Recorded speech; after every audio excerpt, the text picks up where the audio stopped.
Late ka na naman umuwi. May, Hindi mo man lang iniisip na may naghihintay sa'yo dito. pasensya naman lang.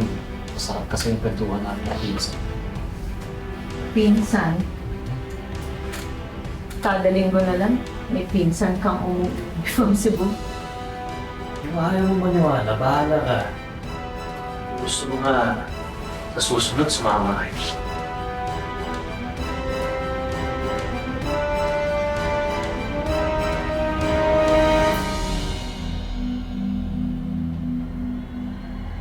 Pagod na talaga ako. Sorry. Bukas na ha.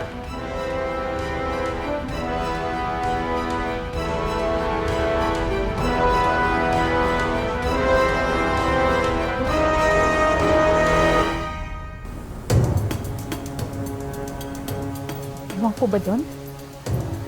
Masyadong nanglalamig sa akin. Hindi pa dati sa pinyahan ang nangyayari sa amin. Ngayon, parang patay na yung katabi ko sa kama. Madam, correct me if I'm wrong It's just my personal observation. Pero, hindi kaya nagkakaganyan si Noah simula nung dumating yung Isabel na yun?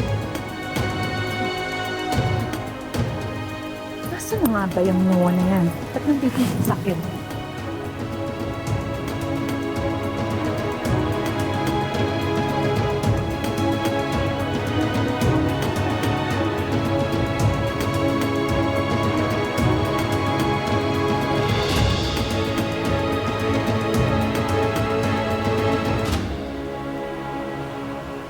Pinulat ko nga ako dati nung bigla mo na lang ako pinipalit sa isang matanda.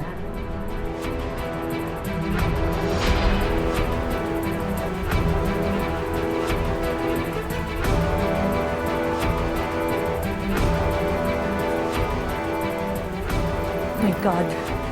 Oh my God! This can't be!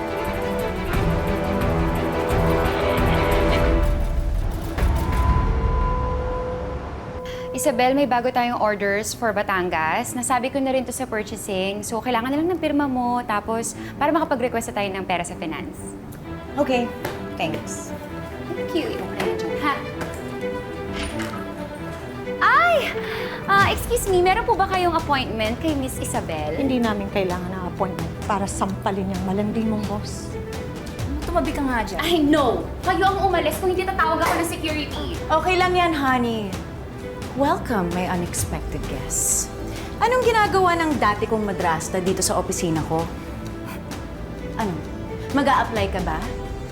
Sorry, kasi hindi ako tumatanggap na walang good moral character at valedictorian sa kalandian. Dami pa sinabi. Tignan natin kung sino ang malandi ngayon. Sa'yo to, di ba? Anong ginagawa nito? Sa loob ng sasakyan ng asawa ko. Akin nga yan. Ewan ko ba sa asawa mo kung ba't napunta sa kanya? Baka naman klepto na siya. O baka naman nahawa na siya sa pagiging kriminal mo.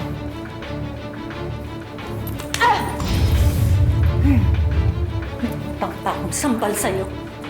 Don't worry. Ako din. May kasama pang interest. Ano? Demonita ka talaga! At so ano? Kung lumapit nga sa akin ang asawa mo, masisisi mo ba siya? I mean, look at you. My poor old ex-stepmother. Kung dati, budhi mo lang ang nabubulok, ngayon, pati balat mo na naaagnas na rin. Security! Security! Itapon mo na nga yung mga yan sa labas. Itapon yung gusto! Hindi pa takot ako. Ako din. Mukhang gumagana na yung plano mo ngayon, Isabel. Alam mo, mukhang mababaliw talaga yung si Betty. Ngayon ko lang siya nakitang ganyan. Pwes, mas mababalo pa siya sa susunod na gagawin.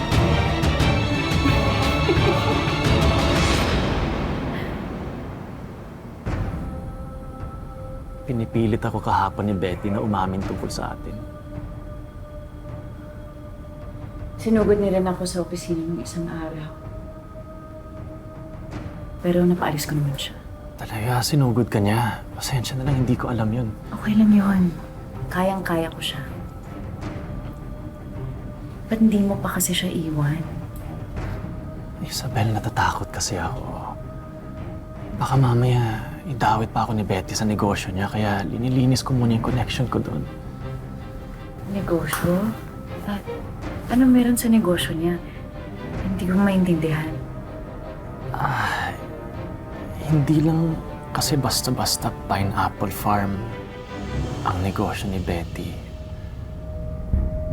Ginagamit niya yung mga pinya bilang lalagyan ng mga droga. Oh my God.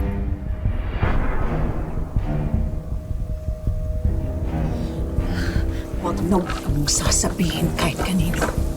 Yung alam mo tungkol sa negosyo ko.